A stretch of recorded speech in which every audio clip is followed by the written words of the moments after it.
Hello and welcome to the Now Spinning Magazine podcast with me, Phil Aston. And on this episode, I'm delighted to have back with me Karen Emanuel, CEO of Key Production. Now, Key Production Group specializes in the production and manufacture of CDs, DVDs, vinyl records, and even cassettes, as well as bespoke packaging for music and a growing number of industries. And the group employs nearly 65 people. Is that right? And it's your 33 and a third birthday. That is correct. That's correct. In 2 weeks' time, we will be celebrating mightily our 33 and a third birthday. Makes me feel old. What a perfect title for a birthday, though. Fantastic. Yes. I'm surprised other people haven't done it. Yes. Well, you're the first. And of course, anyone else now have to wait another 33 and a third years, probably. Yes. Now, this is a follow-up conversation to the one we had back in February of this year, where we talked about whether this would be the year of peak vinyl. We got obviously the cost of living crisis. Would there be as many multivariant versions and coloured vinyl versions and box sets and 180 gram vinyl? Or would things change? So here we are as we enter November. Has the year panned out as you thought it might have done? Yes, I'm just hoping I'm going to say the same as I did say back then and predicted. I think as a company, we thought that we had reached a sort of a peak. I think there was in the industry over COVID, there was a lot of people with spare money that were just buying loads of vinyl. I think a lot of people panicked. A lot of the bigger labels maybe panicked, thinking there wasn't enough capacity, so they had to get as much done as they could, which kind of exacerbated a problem that there was. A bit like buying toilet paper. It's like, oh, if we don't get loads, we're not going to have any.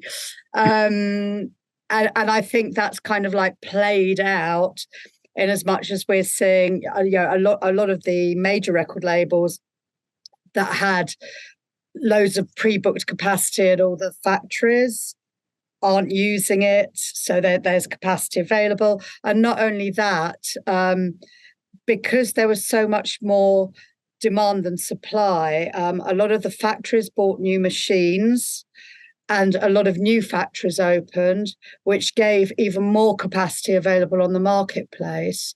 So there's definitely now more supply than demand. And we did think it was going to go that way. We were unsure quite how quickly it would. So that has certainly played out. Going back to what you were saying about the different variations. Mm-hmm. Interesting. We found some people have been cautious. Cost of living crisis, not quite knowing how the market's going to stabilise. But then we've had other artists that are still going hell for leather for all the different variants that they can do. So it's still, and I possibly even said that at the time, that it kind of depends who you speak to as to what they're doing. And again, I think that has been the case. What else? 140 rather than 180 gram? Well, that's a sustainability statement. Not many people could, if any, could tell the difference between 140 gram and 180 gram vinyl to listen to. I can't. I have met someone who reckons they can, but then he's got stereo equipment that's worth gazillions. So I think that's more of a sustainability thing, and I think we are seeing more of that. People are becoming a bit more aware that they do have to do something for the planet. What else? Forgive me, but what else did you ask me there? Also, one of the things that has happened is that regardless of the cost of living crisis, vinyl has increased again by about 13+%, hasn't it, this year? And CDs have dropped by about 6%. So they're still holding their own, but they have dropped back a bit. Have you seen that yourself from your own business? We've seen a decrease in volumes overall, not an unexpected decrease.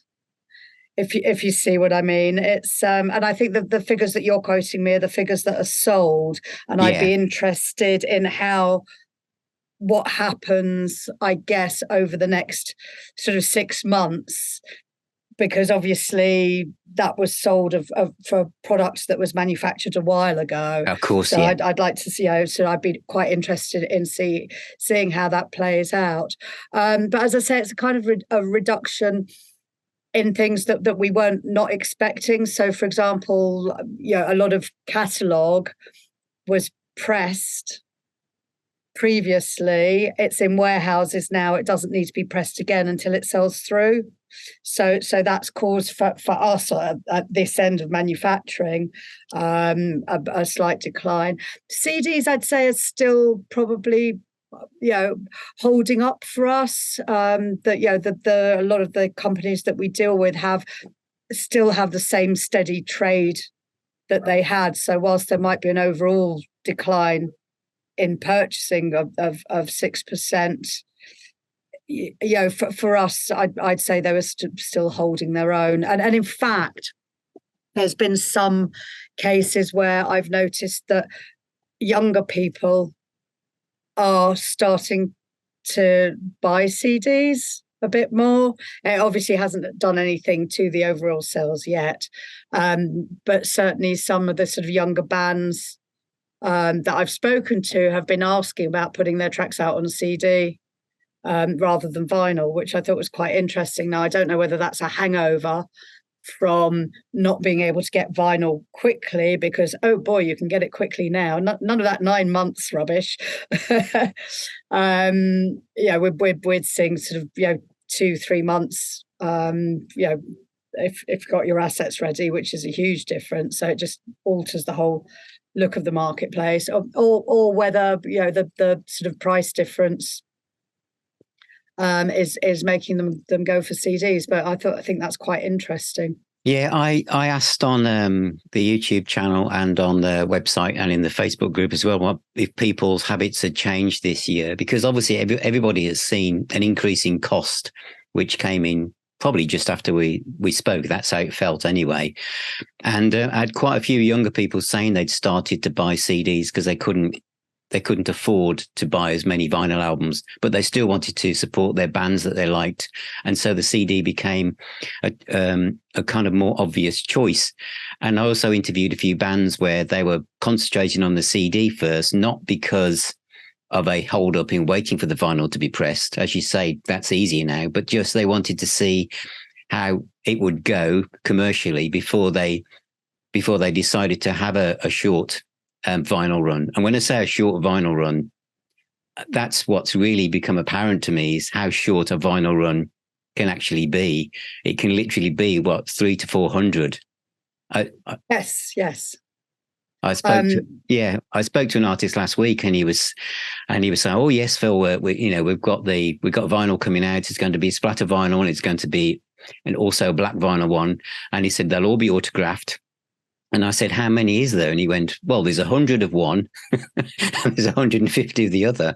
And I was quite surprised that that's what it was. And they were all basically pre-ordered, by basically people saying, "Yes, I'll have one." Then based on the numbers of the people who'd said, "I'd like one, please," that's how many they pressed. Yeah, I mean, so if you think back during the crisis period, pressing plants just were trying to get out as much as they could. So they stopped doing small runs because obviously there's a lot of downtime in between sort of the machines. You have to sort of reload the stampers and labels and everything. So they'd all stopped doing lower runs. But now there's lots more capacity in the marketplace, and they want to fill their machines with anything. They're much happier to do the lower runs. Doing 100, you see, sometimes, I mean, we do Breed Media in Sheffield do offer lower runs of vinyl, but quite often it's doing much less than 300. It costs round about the same to do 100 as it does 300. So one has to sort of weigh up what's worthwhile. Obviously, if you're only going to sell 100, then do 100 because you don't want to waste them or turn them into nice bowls. Well, maybe you do. But yes, the pressing plants are way, way, way more flexible now because they've got a lot more capacity to fill. But I guess one of the things is because I think when I spoke to you, I might have had about 1 or 2 vinyl box sets. So now I've got quite a few. Some of them I bought and some of them I've been sent to review and stuff. But what I've noticed is that there's obviously a trend, especially perhaps with the bigger labels and the ones that are pressed in Czechoslovakia, wherever, that the love is going into the vinyl set. You know, it's got the booklet and it's got all the bells and whistles and sometimes extra things inside it. And the little CD box set that comes alongside it has got no booklet, just plain digipacks, or as almost as if, well, we need to do this. But overall, I can, you know, in all the blurb, it'll say there's 5,000 of these worldwide on the vinyl box. CD box, it doesn't say, but I imagine there's probably that many either. But so obviously there is still a focus, I guess, because of the revenue aspect of it, is that there's more revenue and money in pushing the vinyl set, whereas there is still an audience, especially for CD box sets of a band's back catalogue. And I think once you get past the 5 albums or 6 albums in a vinyl box, you are reaching a point where it's not really feasible to have a vinyl box set with 14 albums in it. And I think that's probably where the dial moves over towards the CD box set. Once you get there's a Billy Bragg box set coming out with 14 CDs in it. I can't imagine that being a vinyl set. It would just be, so is there a line where you would suggest to somebody, I know you want to do this on vinyl, but trust me, this might be better as a CD box set? That's interesting. You see, I should know about the Billy Bragg one. I don't know whether it's on vinyl or not. I must find out. Is there a point? I suppose you need to know what your audience is going to be, and what price they're going to pay. Because I'm imagining a 14 vinyl box set, you're going to need something really quite bespoke and beautiful to put it in. A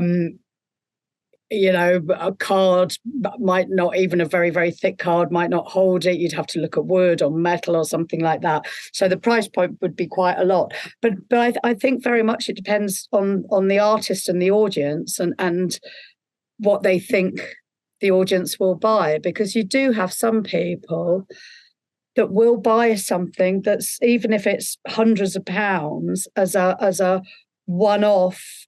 If you love the artist and you want something that's really beautiful as a sort of remembrance, keepsake, whatever, where you've got everything in one. So I would say those decisions are made more by the the artist management, the label, knowing their audience and what the audience want. And I think it's also interesting what you said before with some of the smaller bands of actually pre-selling first before they then go on and make the items, so that you know that it's going to be worthwhile and how many you're going to do, and that you're going to sell them all out, and then you can work out that it's worth it to do. Yeah, because touching on the presentation of the CD, because I think companies like Cherry Red and Cooking Vinyl, they do great CD box sets, and they're really popular. But the single CD, I feel very confident in saying that the jewel box, the plastic jewel box, is people's feel towards that is in steep decline. There's still 1 or 2 people that just love them, but overall, the tactile element of the digipack is much better for the environment and just feels better and looks better. However, there is that line where it goes towards almost like a fold-out piece of card. There's no booklet in it. And it just almost feels like something that'd be stuck on the front of a magazine, or it's like something you'd have software in it. And I mentioned this in a recent video, and someone from a record label actually got in touch and said, Phil, you've said that it feels really cheap, but that's really costly to make one of those. And I do sometimes wonder whether, with physical media, music being around the 13% mark of the overall music market, and it's a very passionate and dedicated people of all sorts of ages, not just an older age group, but younger people as well, who really like buying CDs and vinyl, is that when I was talking to this person, they weren't quite sure what it was that the people who buy actually would prefer. So they were thinking, well, this will be really good. It just folds out into a panel. There's no booklet or anything. But the audience are thinking, no, this looks like really cheap and doesn't feel worth $12.99 at all. That maybe, I've said this in a bit of a complicated way, that there's almost been some market research into what packaging is the most popular, because there are so many ways of packaging a CD up, whereas vinyl is kind of, it's either gatefold or it's a single sleeve, really. But well, yes, there are variations, but with CDs, like there's a multiverse of ways of presenting a CD, isn't there? Media book, booklet, fold out panels. Yeah, I can tell you from, I suppose, looking at the client base that we've got, I mean, there's certainly been a move away from dual boxes, which my sustainability head on, I'm very pleased about. And also, I really don't like them at all. You drop them on the floor, bang. Yeah, and they get mucked, they get scruffy, and after a while as well, don't they? Yeah. As a buyer of product, again, I'm only speaking personally, I like a booklet. I like information. I mean, I think one of the things about consuming physical product is that you want to sit and listen, and you have either the LP sleeve or the booklet or whatever on your lap, and you're looking through and reading about the band, maybe the lyrics, maybe looking at who the producer was and what thinking about what they've done before, and certainly with vinyl, you're looking at a piece of art. Yes. So for me, the kind of tactile sensation is part of what I buy into. I think it would be great to do some research to see what other people say, like you say, particularly about CDs. I do think there's a swathe of people who buy CDs who love the digitized sounds of it, because it's a very pure sound. And yeah, I do think as I say, that there are people that buy it specifically for that. Now, do they then mind if it's packaged quite simply, because they're getting the value in the actual sound carrier? I don't know. I can't answer that for other people. I can only answer it for myself. I prefer, but the thing is, if I wanted to buy the music and it was only available on CD, I'd get it whatever. I might be slightly disappointed, but I'd still get it. Yeah, that's very true. I'm very confident in saying that well over 95+% of my readers and viewers think that if it's a CD, it should have a booklet. It should have some form of booklet in it somewhere.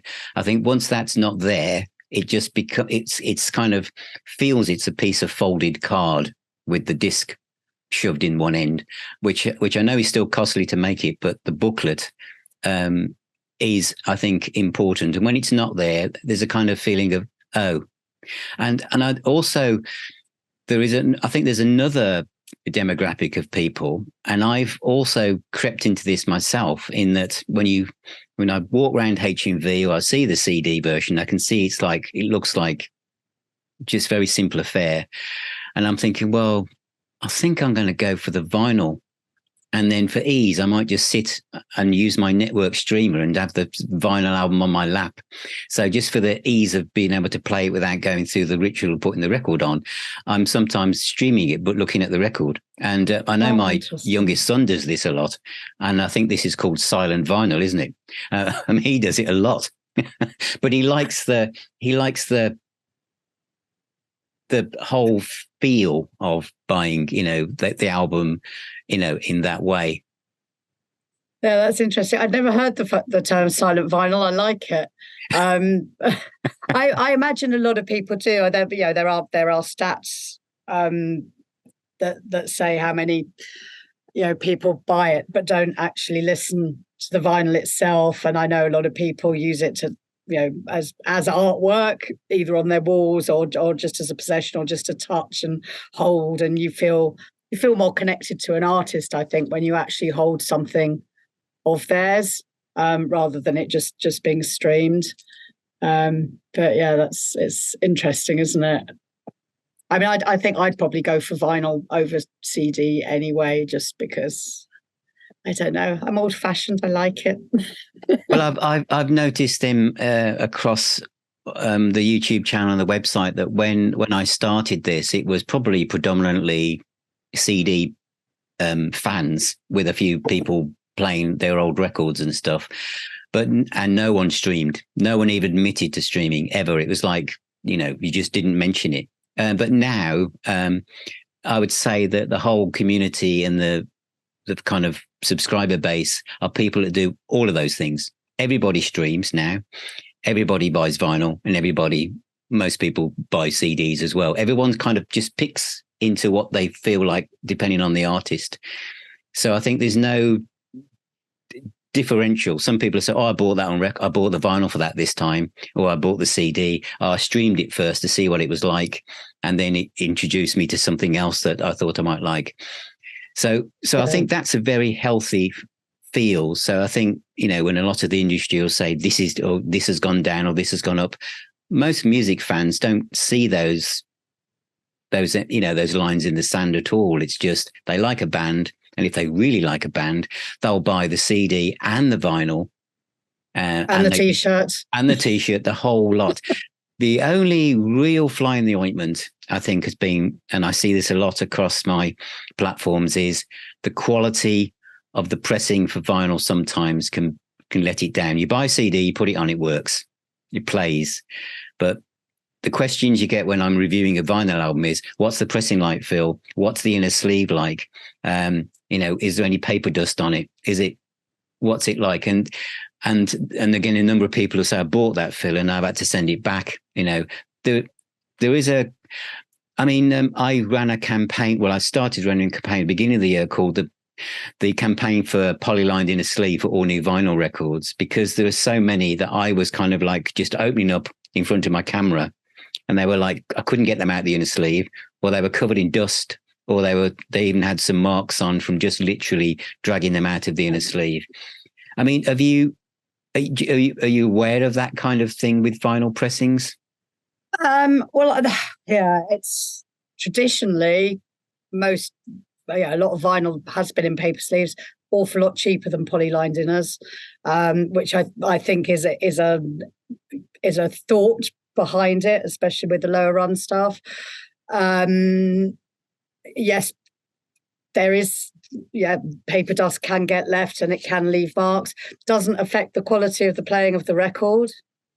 So, it's a tricky one. Again, as an artist, someone putting something out, you are very cost aware, and people will go that there is quite a difference in it. As I say, it doesn't affect the playing of the record, so technically shouldn't really be sending it back unless it's damaged. Unless it's damaged. It's sort of visual imperfections can happen. It's a very manual process pressing records. A lot can go wrong in it. Quality wise, I think there's no excuse for any factory to be poor quality. Thankfully, no one that we've used, I'm just trying to think back, have we had any issues with. There are issues every now and again with a part of the process in all the different factories, but the actual quality of the vinyl that should be very consistent across all the main, certainly the bigger factories. Possibly some of the smaller ones finding their feet, haven't quite got things right. But, there's no excuse for not having a good quality record out of a factory these days. I think in the olden days, when I first started, a lot more vinyl was being pressed. and a lot more vinyl went in, was sort of chart records, the singles chart. And we were pressing hundreds of thousands of records for the singles chart, and it was very, very fast moving. So then there wasn't so much, people didn't think so much about the quality. All they wanted was them in the shops to sell. So it was more of a commodity rather than a luxury good. So back then, yeah, I will freely admit, they were just getting them out the door as fast as possible, and sometimes they were quite light. If you try and get them out too quickly and you don't cool them down enough, then they can warp. If you're not careful with the machines, you get kind of like little bits. It's called the bush in the middle of the record, that where the hole is, it can have like little bits off there. They weren't trimmed properly. You got rough edges, things like this. I mean, I really, certainly with all the factories we use, I don't see that anymore. As I say, that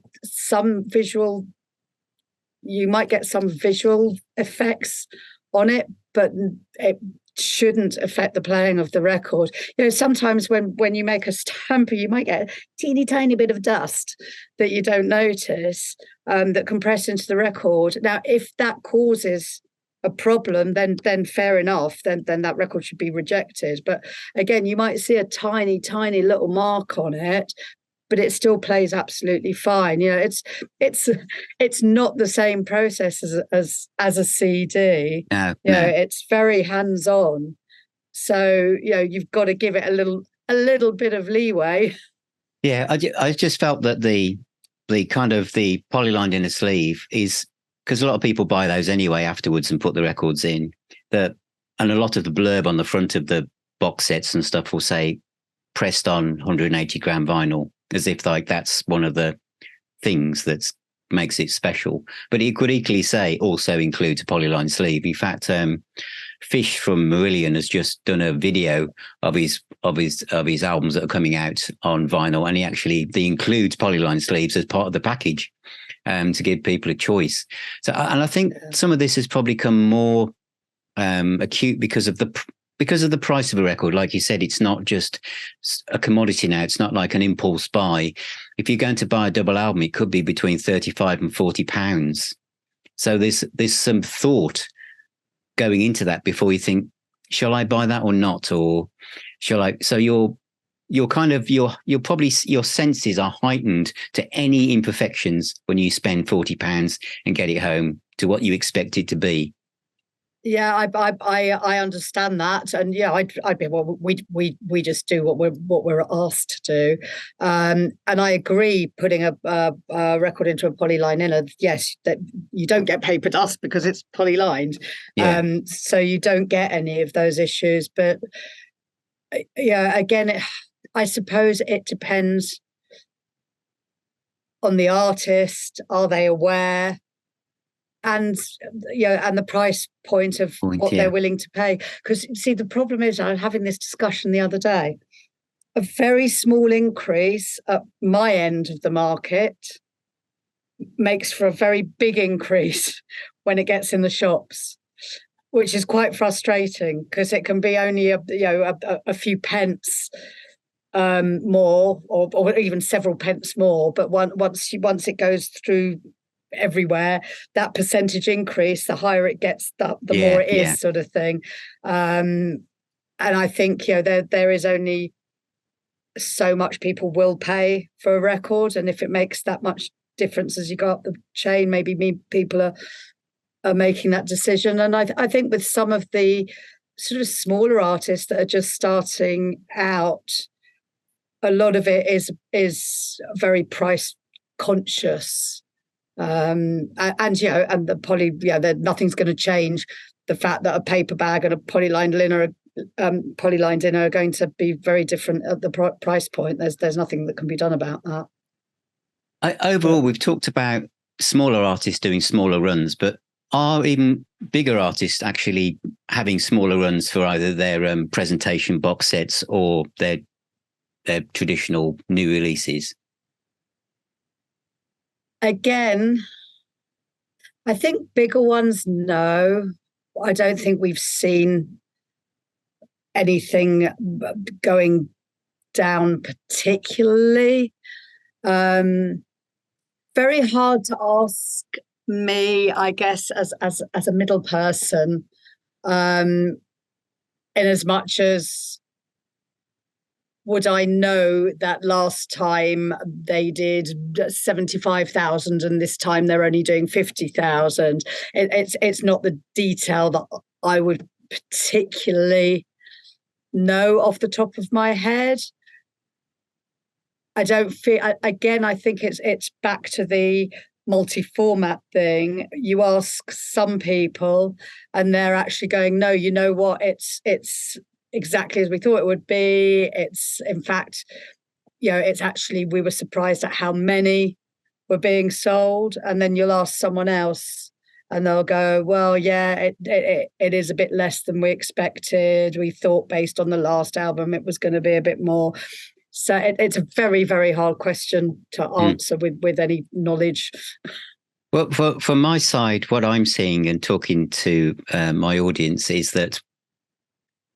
what would have been happening about a year ago would have been, if it was a box set, whether it was vinyl or CD, people would have seen the original price as it came out into the market, and then they would have sat patiently waiting for Amazon or someone to drop the price quite dramatically a few months in.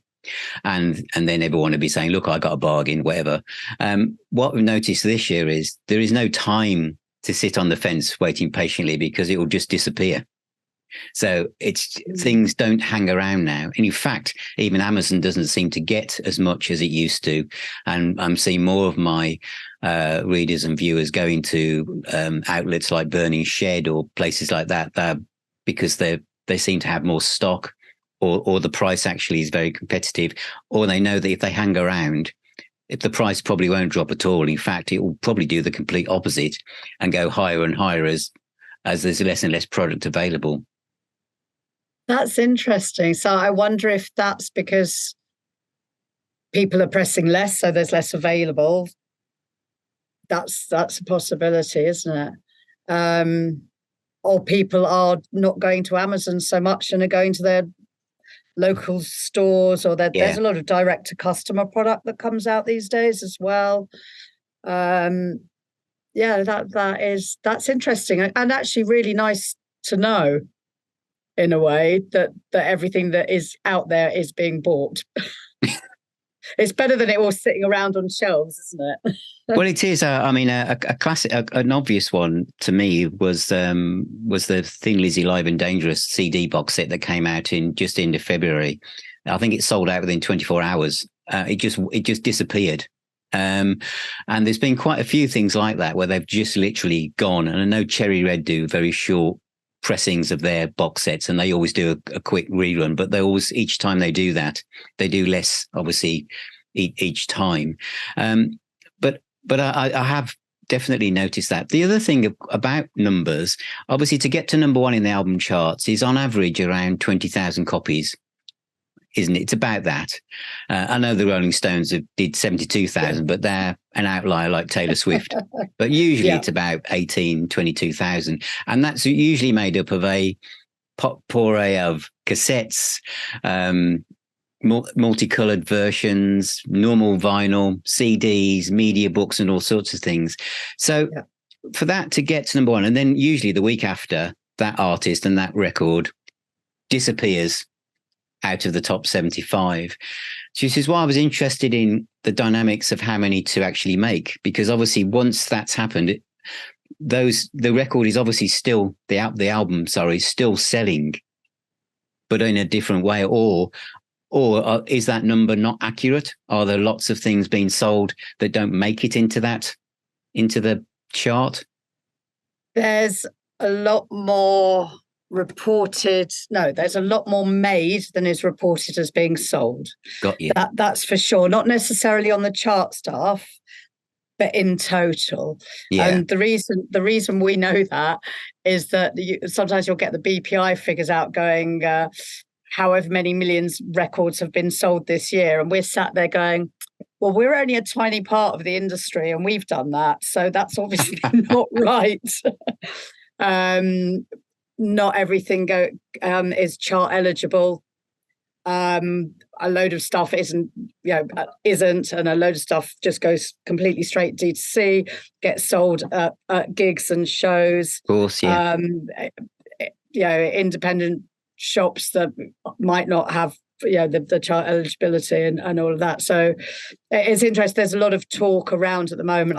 I sit in various groups of vinyl manufacturers saying it's like, how do we get this data so that it actually means anything? And I don't think anyone's really come up with an answer, because you can go to the factories and say, this is what we've made. And then you go to the BPI, for example, and say, this is what is sold.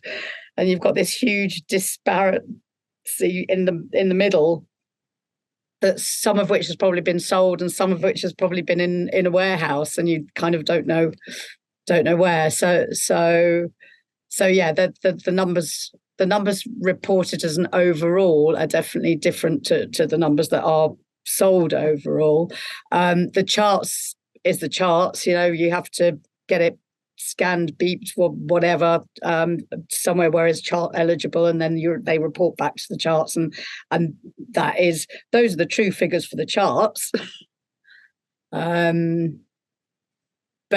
guess then they sell through in whatever numbers. I mean, you look at some of the big kind of classic albums out there; they're always in the charts because they're always just steadily selling. That's true. And as you say, being scanned across the bricks and mortar counters, whereas a lot of bands will be selling boxes of their albums on CD or perhaps some on vinyl at their gigs, won't they? And they'll have just got them from the pressing plant and they're selling them straight to people on the merch store. And none of that will be technically counted as sales as such. That's right. And you've got, and there's loads of direct to customer sales as well, sort of online. And again, they might not be sort of chart eligible. So there's lots more out there. That's really interesting, isn't it? Because when Music Week and Billboard will say this is the physical music market is makes up of 13.5% out of all the albums sold last week. Well, that's not actually accurate, is it? They actually need to talk to the people that make them and say, how many did you press this year? It's a better stat, isn't it? Well, you say that, but is it? Because out of the amount that you make, they might still be on the shelves. How many? Yeah, they might still be on the shelves. They might be still in the warehouse. Yeah. It's a really difficult thing, which is why everyone keeps talking about it, but no one quite knows how to deal with it. Well, I guess it's the fact that we're all still here and you're growing and celebrating your 33 and a third birthday means that a lot of them aren't sitting on shelves or in warehouses. They're actually making their ways onto record decks and CD drives. Yes, I do hope so. and long may it continue. Because we're not going anywhere. No, I mean, I think that's the one thing I feel confident in, and since I've been doing this from where I am, is that the people that love buying physical media really love it. And the people who've just got into it, I talk to a lot of young music fans. And I went to a local record store day, if we kind of touch on that towards the end of the interview. I go into a local record shop and the average age of people in there is under 30, and it's busy with people buying vinyl records, some buying CD, but a lot of vinyl records. So whereas if I think back about 4 or 5 years, it was full of blokes of a certain age wandering around and then putting everything back again. It's not like that now. No, and I mean, I say this quite often. I think sort of there's another 2 generations under sort of my generation now that have become collectors, and once you're a collector, you're always a collector. You don't kind of lose it. So you've now got sort of our generation, and then you've got another couple below it, and kids younger and younger. Just from people that I know with kids, have started asking for record players for their birthdays and vinyl, and And, they've started it, and they're starting it quite young, and that's just going to continue up. So I can't see.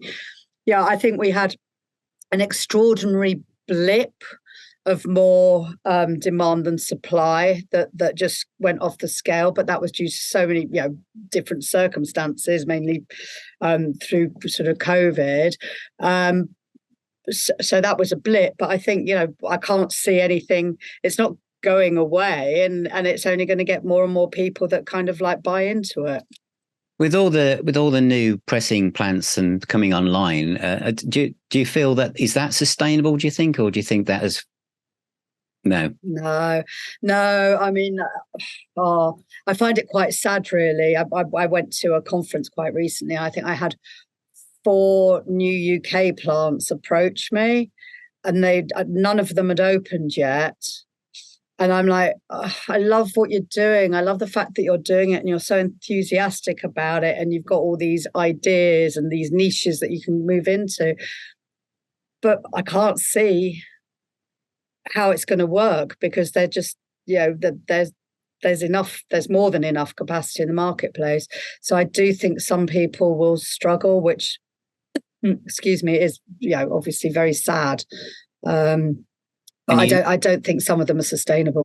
You don't think that they will see like a kind of, wrong phrase perhaps, race to the bottom of people trying to cut costs and offer different pressing deals for bands to say we can do that cheaper than, because it must be a point where you can't.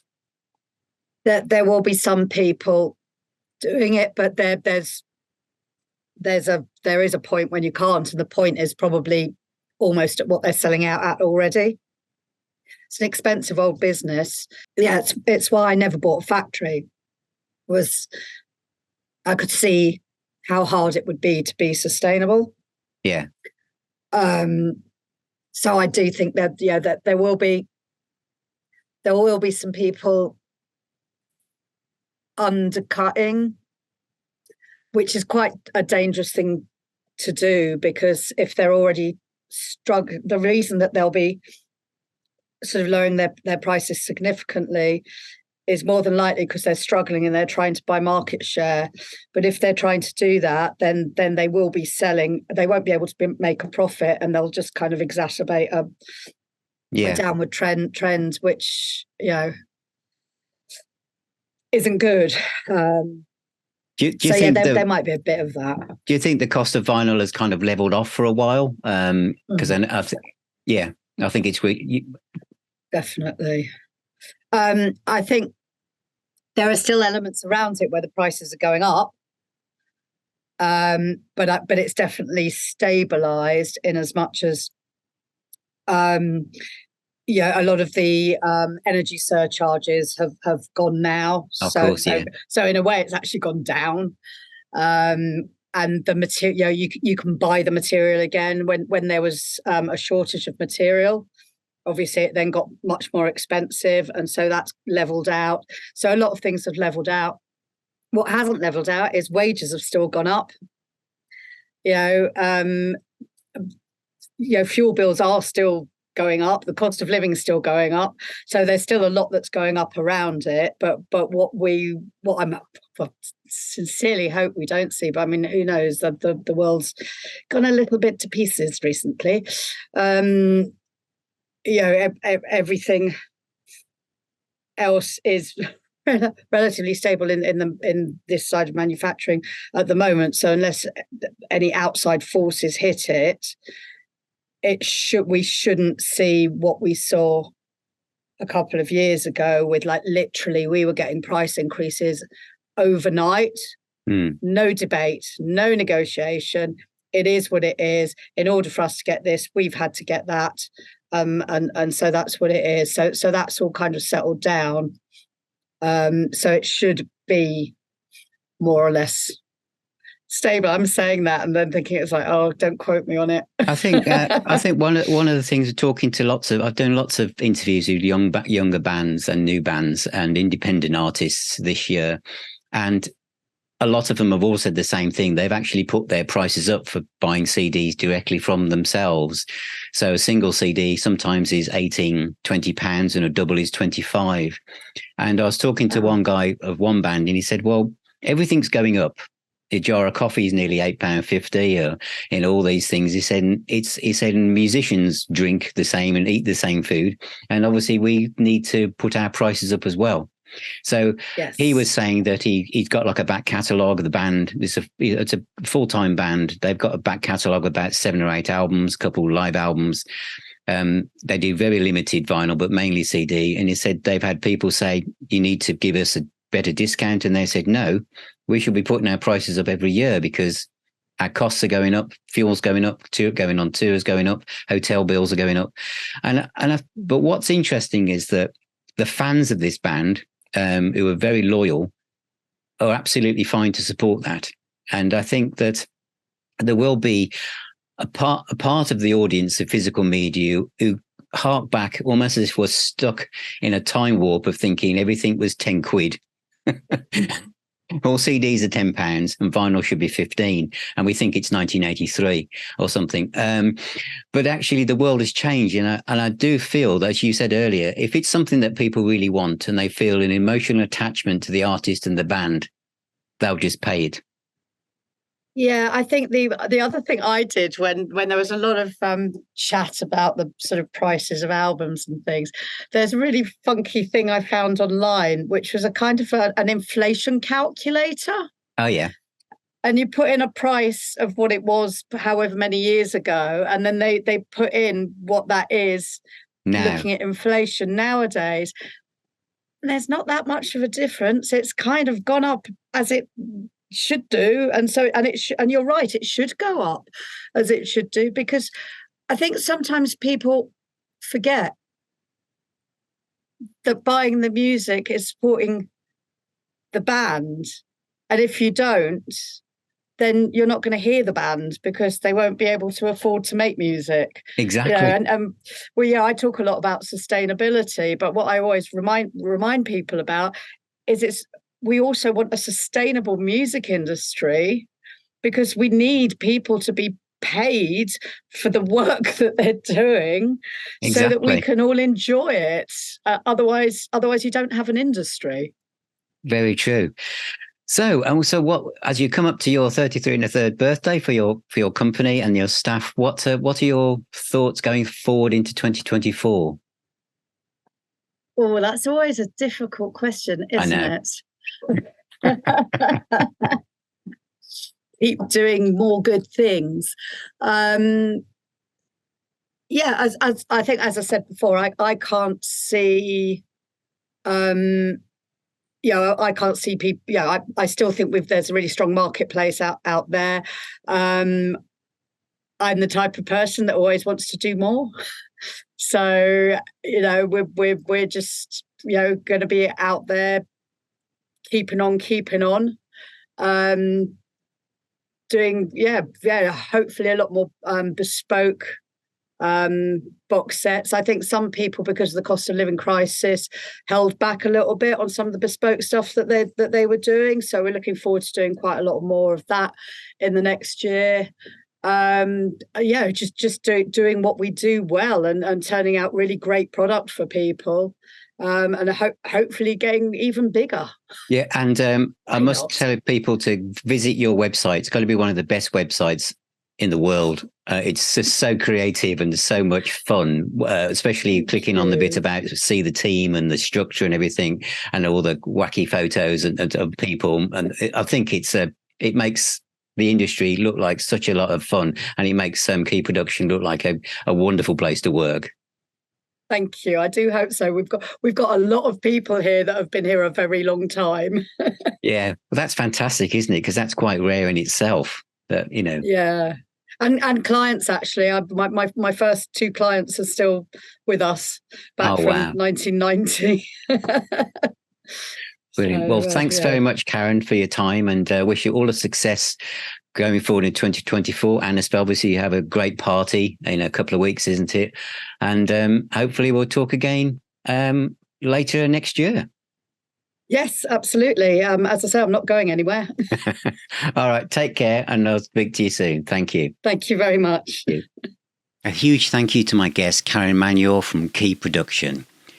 Isn't it wonderful to know that physical media, physical records, CDs are in safe hands? And that's the second time I've spoken to Karen, and it's wonderful to see that, production of vinyl is now, there's no queues, there's no hold-ups, the quality of vinyl is going up, and CDs sales are also stable. I think it's wonderful. And I think the other thing I really, really love is the fact that Karen and her team, you must check out the website, which is keyproduction.co.uk, because it's an amazing website anyway. But when you look through it and the way that the staff are involved and the fact that the turnover for Key Production is so low, people obviously love their jobs. And I can imagine they would, working with records, CDs. And as Karen has said, we're all the same, all of us who love physical media. It's the tactile fact of being closer to the artist, closer to the music that really makes such a difference. So I hope you enjoyed that conversation with Karen, and hopefully we'll do another one in 2024. But thank you for watching. Thank you for listening. Please subscribe to the YouTube channel, to the website, to this podcast, and also check out the Facebook group as well, where you'll be amongst lots of record and CD collectors from around the world. So remember, music is the doctor and the healer. Keep spinning those discs, whatever they are. Stay safe, and I shall see you on my next episode.